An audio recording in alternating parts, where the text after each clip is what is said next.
उमेदवार मुरली अण्णा मोहोळ यांचे मित्र प्रवीणजी तरडे यांना मी विनंती करतो की त्यांनी आपल्याला मार्गदर्शन करावं।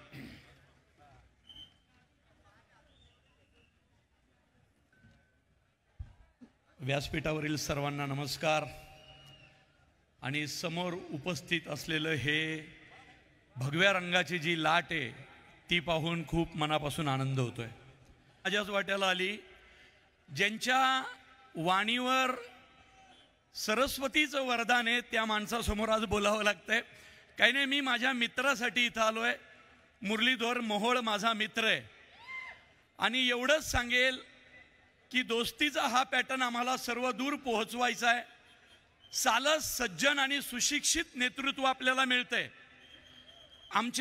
माझ्या चित्रपटातला एक डायलॉग घेऊन मी एवढंच म्हणेल की 2-2 वर्ष पाऊस नाही पडला स्वराज्यात तरी थंडीच्या दवावर ज्वारी बाजरी काढणारी जात आहे आपली।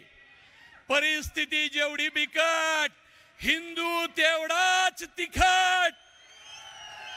आणि हा डायलॉग बोलायची गरज आता या व्यासपीठावर यासाठी पडली कारण कुणीतरी पुण्याचा रंग बदलण्याचा प्रयत्न करतंय।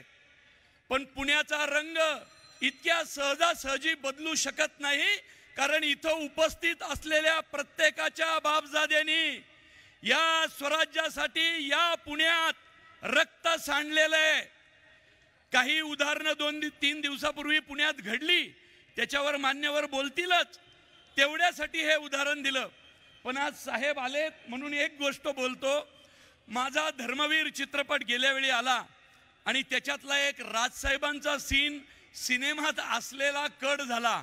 अनेक मनसैनिक माझ्यावर नाराज झाले पण साहेबांना त्याचं कारण माहिती आहे। शिंदे साहेबांनी अनेक भाषणात ते सांगितलेलं सुद्धा आहे। राजसाहेब हे आमचे आदर्श आहेत। कलाकारांच्या पाठीशी एखाद्या पक्षानं किती ठामपणे उभं राहावं हे या शहरातल्या प्रत्येक कलाकारानं अनुभवलेलं आहे।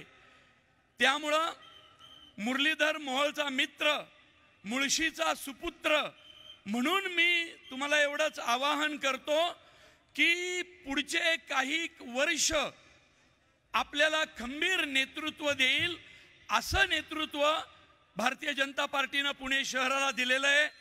त्याला आपल्याला आपले लाडके बापटसाहेब ज्या लीडने आले होते त्याच्या पुढे जाऊन थोडं मतदान करा आणि आपल्या मुरली अण्णाला मोठ्या दौलत दिल्लीला पाठवा। मुळशी तालुक्याचं एक वैशिष्ट्य आहे की सुरतेची लूट शिवाजी महाराजांनी मुळशीतून मानगाव मार्गे रायगडला नेली आणि त्यांच्या पत्रात उल्लेख आहे अत्यंत प्रामाणिक आणि इमानदार माणसं या भागात राहतात। त्यामुळे ही लूट प्रामाणिकपणे रायगडावर पोहोचेल। तो मुळशीतला प्रामाणिक मावळा आज मोदी साहेबांनी दिल्लीला पाठवण्याचं ठरवलेलं आहे।